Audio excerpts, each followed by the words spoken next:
ఇలా తెలంగాణ రాష్ట్రానికి రిప్రజెంటేటివ్గా ఉన్నటువంటి ముఖ్యమంత్రి రేవంత్ రెడ్డి గారు ఇవాళ తెలంగాణ పరువును తీసడం చెప్పుకోవాలి. ఎందుకంటే ఈ గడిచినటువంటి 2.5 సంవత్సరాల కాలంలో ఆయన చేసినటువంటి డెమాలిషన్స్ గురించి ఆయన రీసెంట్గా అదే కాన్క్లేవ్లో మాట్లాడినటువంటి మరో వ్యాఖ్య కూడా ఇవాళ వైరల్గా మారుతోంది. ఆయన ఏమంటాడు, I demolitions like anything, you can go and check Google అని చెప్తా యుద్ధ భూమితో పోల్చాడు. ఒకసారి గతంలో వెలుగుమట్లకు సంబంధించి మనం చూస్తున్నాం, వెలుగుమట్లకు సంబంధించినటువంటి డెమాలిషన్ ఇది.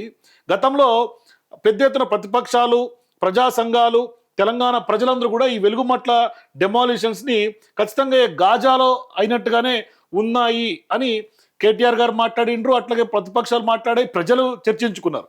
సో ఇప్పుడు ఈ డెమాలిషన్స్ని గాజాతో ప్రతిపక్షం పోలిస్తే ఇవాళ రేవంత్ రెడ్డి గారు కూడా ఆయనకు ఆయన యుద్ధ భూమితో పోల్చుకున్నాడు. మీరు కావాలంటే ఇజ్రాయెల్ చూసుకోండి, ఇట్లా ఆయనకు ఆయనే ఇవాళ యుద్ధ భూమితో పోల్చుకున్నాడు. సో ఇప్పుడు ఆయన యుద్ధ భూమితో పోల్చుకున్న తర్వాత, హిట్లర్తో పోల్చుకున్న తర్వాత ఒక చిన్న డౌట్ వస్తుంది. రేవంత్ రెడ్డి గారు మాట్లాడినటువంటి వ్యాఖ్యల తర్వాత ఇవాళ యుద్ధం ఎవరితో, కక్ష ఎవరిపైన? నిజంగానే రేవంత్ రెడ్డి గారికి ప్రజలతో ఏమైనా యుద్ధం ఉందా? తెలంగాణ ప్రజలతో ఆయన ఏమైనా యుద్ధం చేస్తున్నాడా? మరి ఎవరి మీద కక్ష తీర్చుకుంటున్నాడు ఆయన?